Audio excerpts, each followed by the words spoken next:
అందుకోసమే అన్ని యూనియన్లు అన్ని సంఘాలు ఇంక్లూడింగ్ తెలంగాణ రాజ్యాధికార పార్టీ మా బీసీ వెల్ఫేర్స్ అసోసియేషన్స్ ఏదైతే ఉందో మేమందరం కూడా ఈ సమ్మెలోకి దిగుతా ఉన్నాం.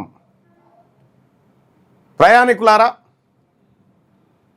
సోదరులారా,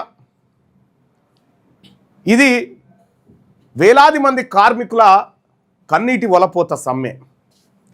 ఇది వేలాది కుటుంబాలు ఆధారపడి జీవిస్తూ ఉన్నాయి ఆర్టీసీలో. వాళ్ళకు ఈ ప్రభుత్వం ఇచ్చి మోసం చేసినటువంటి ఘటన పైన నిరసన.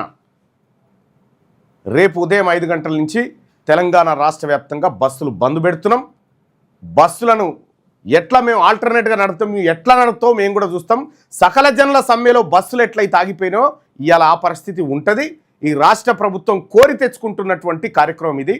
కార్మికులకు నెరవేర్చాల్సినటువంటి 32 డిమాండ్లు ఏవైతే ఉన్నాయో ఆ 32 డిమాండ్ల విషయంలో రాష్ట్ర ప్రభుత్వం వైఖరి చెప్పకుండా ఇంకా దొడ్డిదారిన వ్యవహరిస్తుంది. కాబట్టి మేము కూడా కార్మికులందరం కూడా ఇలా తెలంగాణ రాష్ట్రంలో సమ్మె సైరన్ మోగుతూ ఉంది.